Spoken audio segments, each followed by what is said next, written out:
Central to one of Kenya's recent high office disputes is the Mau Forest, a region that is one of Kenya's major water catchment areas. But with human encroachment, the former water tower is almost bare, destroying the water cycle which has been responsible for hydropower generation. This is just one of the several environmental challenges Kenya is facing. Against this background and other concerns around climate change, green business is emerging as crucial for the continent.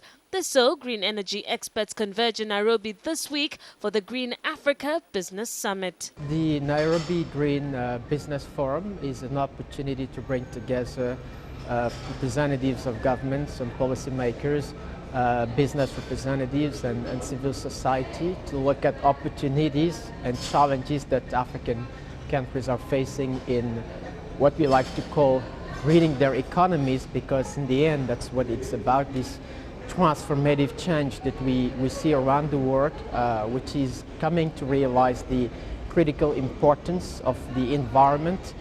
Though Africa is responsible for the least green gas emissions globally, it will be the continent that's most affected by global warming.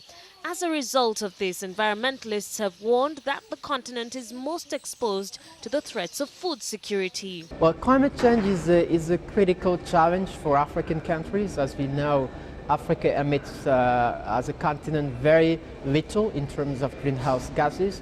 But in terms of the consequences of climate change, Africa is one of the regions of the world that is most vulnerable, one that will suffer more from the effects of climate change.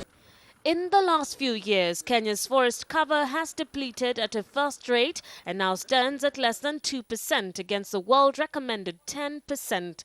This has had huge effects on the country's energy supply, which is primarily dependent on hydropower, and experts feel this offers a huge potential for more opportunities for investment in renewable energy.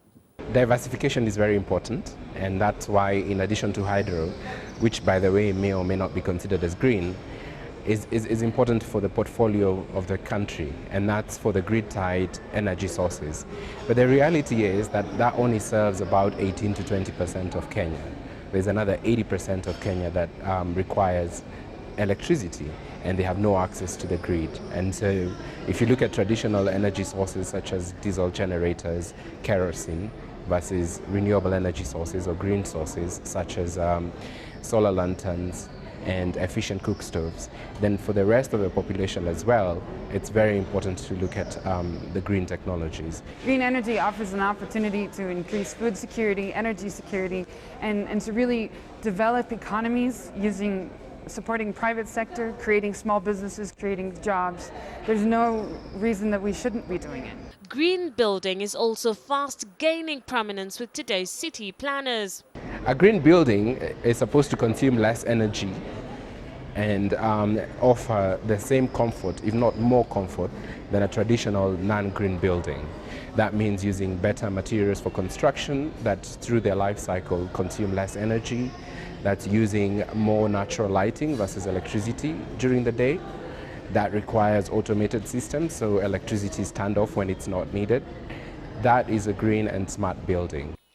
It is expected the summit will provide a platform for businesses to adopt green practices, but also put in place sustainable measures that will see Nairobi reclaim its tag as the green city in the sun.